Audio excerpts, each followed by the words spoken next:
जब दादी माँ विवेक का इलाज कर रही थी तो विवेक ने देखा कि दादी माँ कुछ जड़ी बूटियाँ पीसकर उसकी बॉडी पर लगा रही है।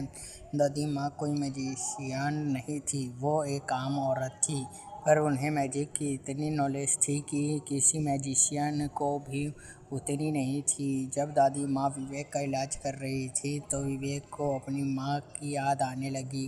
विवेक की माँ विवेक उसका बिल्कुल इसी तरह ख्याल रखती थी, शायद उससे भी ज़्यादा। पर दादी माँ भी सभी बच्चों का बिल्कुल माँ की तरह ख्याल रखती थी। दादी माँ का एक लड़का था, वो एक मैजिशियन था। जब वह एक मिशन पर गया तो उसे डिमन बीस्ट ने मार कर काट लिया था। तो उसकी याद में दादी माँ ने ये आश्रम खोला था और इस आश्रम का नाम भी दादी माँ ने अपने बच्चे के नाम पर रखा था, देव आश्रम। विवेक की अपनी बॉडी पर काफ़ी दर्द हो रहा था। विवेक अभी तक पूरी तरह से ठीक नहीं हुआ था। उसकी अभी चलने की तो दूर की बात है, उससे तो अभी खड़ा भी नहीं हुआ जा रहा था। जब दादी माँ ने विवेक की आंखें खुली देखी तो उन्होंने अपनी शहद जैसी मीठी आवाज़ से उन्होंने विवेक से पूछा, अब तुम्हें कैसा लग रहा है? विवेक ने कहा कि पहले से अभी अच्छा लग रहा है। दादी माँ के साथ रहकर विवेक को बिल्कुल अपनी माँ की तरह लग रहा था। दादी माँ विवेक को बिल्कुल अपने बच्चे की तरह ख्याल रख रही थी। इसी तरह अब 1 महीने से ज़्यादा समय हो गया था। विवेक की चोट और उसका दर्द अब पहले से ही ठीक हो गया था। दादी माँ रोज़ विवेक का इलाज करती और उसे अपने खुद के बच्चे की तरह प्यार देती। कुछ दिन बाद विवेक पूरी तरह ठीक हो गया। वो अब पहले ही की तरह भाग कूद सकता था। आज वो पहली बार मैजिक की दुनिया देखने के लिए बाहर निकलेगा, जिसकी वजह से वो बहुत उत्साहित था। मैजिक दुनिया को देखने के लिए पहले वो इसलिए बाहर नहीं गया था क्योंकि उसे कोई पहले की तरह मार ना डाले। वो इतने दिन अपने कमरे में ही था। वो बाहर जाना तो चाहता था, पर दादी माँ ने उसे बाहर जाने के लिए मना कर दिया था। जब उसने अपने कमरे के बाहर पहला कदम रखा तो उसे एक अलग सा एहसास हुआ। वो एक ऐसा एहसास था जो उससे कभी महसूस नहीं हुआ था।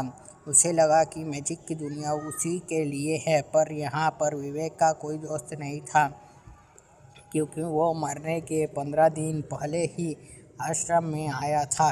इससे पहले इस दुनिया वाला विवेक कुछ काम करके अपना गुजारा करता था। विवेक के साथ उसका एक और दोस्त था, रोनी, जो बचपन से ही उसके साथ रहा था। वो भी उसी की तरह अनाथ था।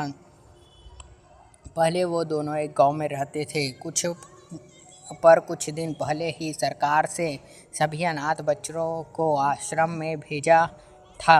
रोनी और उसे सोमनगर भेजा था। वह मैजिक दुनिया में घूम रहा था तो उसने वह देखा कि कुछ लड़के मैजिक फाइट कर रहे हैं थे। तो वह बैठकर उन्हें देखने लगा। मैजिक फाइट उसने और दूसरों की मैजिक पावर को बढ़ाने में मदद करती है, और मैजिक फाइट करने से मैजिशियन को मैजिक फाइट करने का अनुभव होता है, जिससे उन्हें डिमन बीस्ट से लड़ाई करने में आसानी होती है। डिमन बीस्ट में लड़ने में कई सारे मैजिशियन की जान चली जाती है। इंसान हमेशा छोटी सी जगह में रहता आ रहा है, जिसे सेफ जोन कहते हैं। सेफ जोन, जिसे ग्रीन जोन भी कहते हैं, जोन को भी कई हिस्सों में बांटा गया है। ग्रीन जोन के बाद ऑरेंज जोन आता है, जिधर डिमन बीस्ट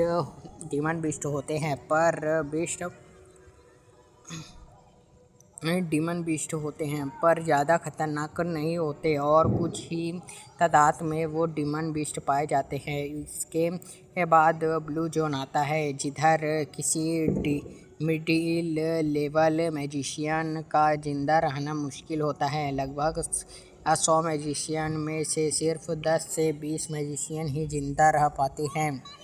ब्लू जोन के बाद रेड जोन आता है, जिधर सेनापति लेवल के डिमन बीस्ट पाए जाते हैं।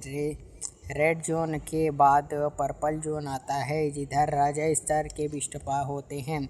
और सबसे ज़्यादा खतरनाक ब्लैक जोन आता है, जिधर 50 मीटर भी चलना किसी मैजिशियन के लिए माउंट एवरेस्ट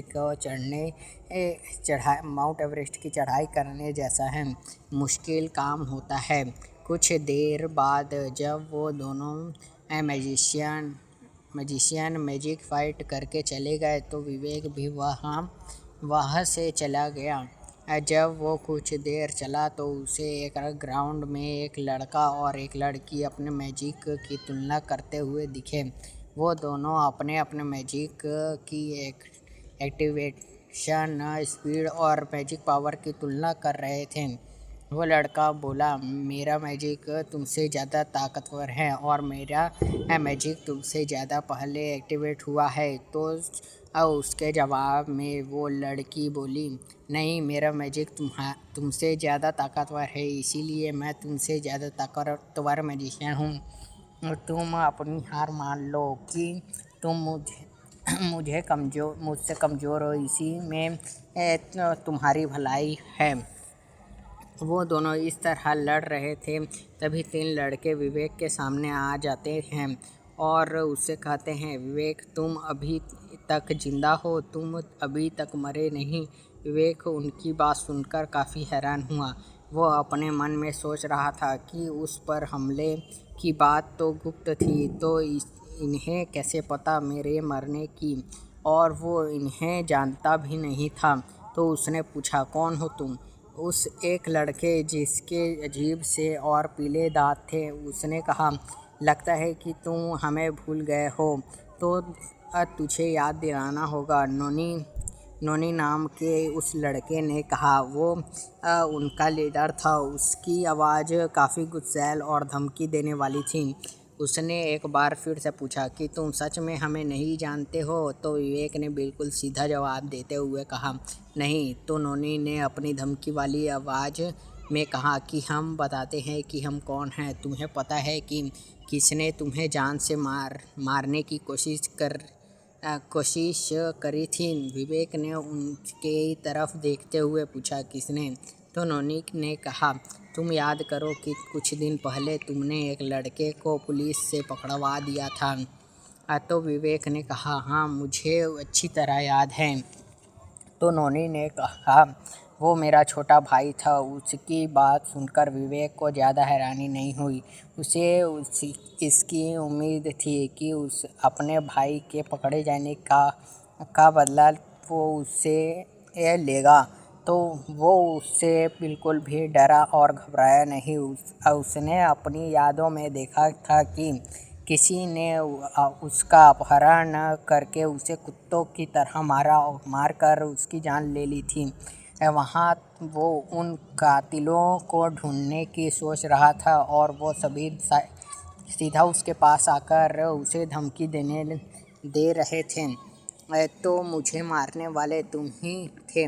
नोनी ने कहा कि अगर तुम उसे जेल से छुड़वा दोगे तो तुम्हारी जान बच जाएगी, वरना मरने के लिए तैयार हो जाओ।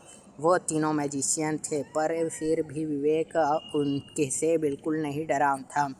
पर वो अभी अभी अपने बिस्तर से उठा था, जिसकी वजह से उसका शरीर काफ़ी कमज़ोर था। पर फिर भी उसने हिम्मत करते हुए कहा, तुम जो कर सकते हो वो कर लो, पर मैं उसे जेल से कभी नहीं छुड़वाऊंगा।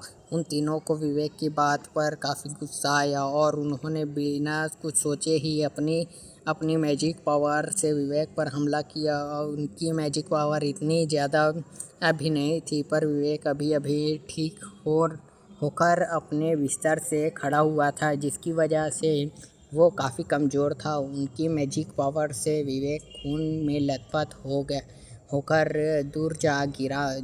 उसके हाथ पैर, सिर और भी कई जगहों पर चोट लग गई थी। उसकी उस उस हमले में कई हड्डियां भी टूट गई थी। उस हमले से उसने खड़ा भी नहीं हुआ जा रहा था तो नोनी ने कहा, अभी भी तुम्हारे एक और मौका है। मेरे भाई को जेल से छुड़वा दो तो मैं तुम्हारी जान बचा लूँगा। विवेक को काफ़ी दर्द हो रहा था पर फिर भी वो दर्द में कराहते हुए बोला, बिल्कुल बिल्कुल नहीं।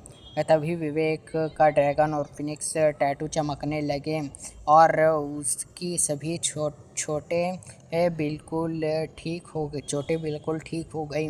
उससे देख कर लग ही नहीं रहा था कि वो अभी देख कर नहीं लगा था कि वो अभी जख्मी था। तभी उसकी आंखें चांदी की तरह चमकने लगी। उसने उन तीनों को अपनी इच्छा शक्ति से पकड़ कर दूर फेंक दिया।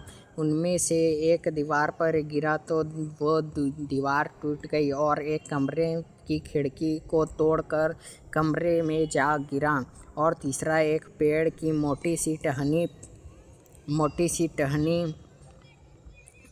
टहनी पर जा गिरा और वो पेड़ की टहनी एक ही पल में टूट गई। और इसी के साथ चैप्टर नंबर 2 ख़त्म होता है।